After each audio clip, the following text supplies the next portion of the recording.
हिमाचल दहेज में कार ना मिलने पर बहू को मार डाला, धर्म के नाम पर भी बदसलूकी, ससुर जेल में बंद। नमस्कार, न्यूज़ 12 हिमाचल देख रहे हैं आप और मैं हूं मोहन। आप कहां से यह वीडियो देखने हैं कमेंट करके ज़रूर बताएं। हिमाचल प्रदेश हाईकोर्ट ने दहेज उत्पीड़न और एक नवविवाहित की संदिग्ध मौत से जुड़े गंभीर मामले में आरोपी ससुर को राहत देने से इनकार कर दिया है। अदालत ने नियमित जमानत याचिका पर सुनवाई करते हुए कहा है कि मामले की परिस्थितियां और उपलब्ध साक्ष्य इस स्तर पर जमानत देने के पक्ष में नहीं है। न्यायालय ने स्पष्ट किया है कि केवल सुनवाई में कुछ समय लगने को आधार बनाकर आरोपी को जमानत नहीं दी जा सकती।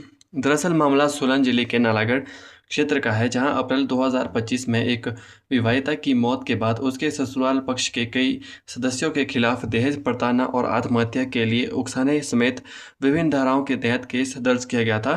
जांच के दौरान पुलिस ने पति, सास, ससुर और अन्य परिजनों को गिरफ्तार किया था। हालांकि कुछ आरोपियों को अदालत ने राहत मिल चुकी है, लेकिन ससुर अभी भी न्यायिक हिरासत में है।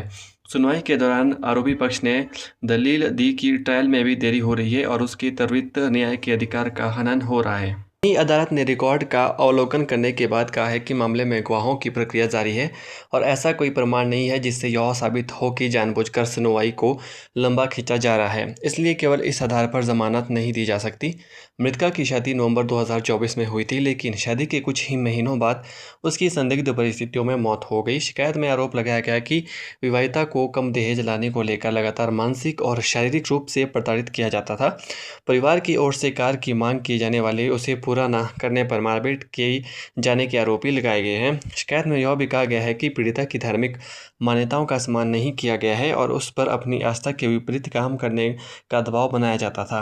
परिजनों ने आरोप लगाया है कि जब वे बेटी की हालत देखने ससुराल पहुंचे तो उसे अचेत अवस्था में पाया गया, लेकिन उसे तत्काल अस्पताल ले जाने में भी बाधाएं खड़ी की गई। हाईकोर्ट ने अपने आदेश में कहा है कि प्रथम दृष्टया रिकॉर्ड पर मौजूद तथ्यों से आरोपी की भूमिका की जांच आवश्यक प्रतीत होती है। ऐसे में इस समय जमानत देना न्यायिक नहीं होगा। अदालत ने यह भी स्पष्ट किया है कि यदि भविष्य में मुकदमे की सुनवाई अनावश्यक रूप से लंबित रहती है तो आरोपी दोबारा अदालत का दरवाज़ा खटखटा सकता है। इस फैसले के बाद फिलहाल आरोपी ससुर को जेल में ही रहना होगा, जबकि मामले की सुनवाई निचली अदालत में जारी रही।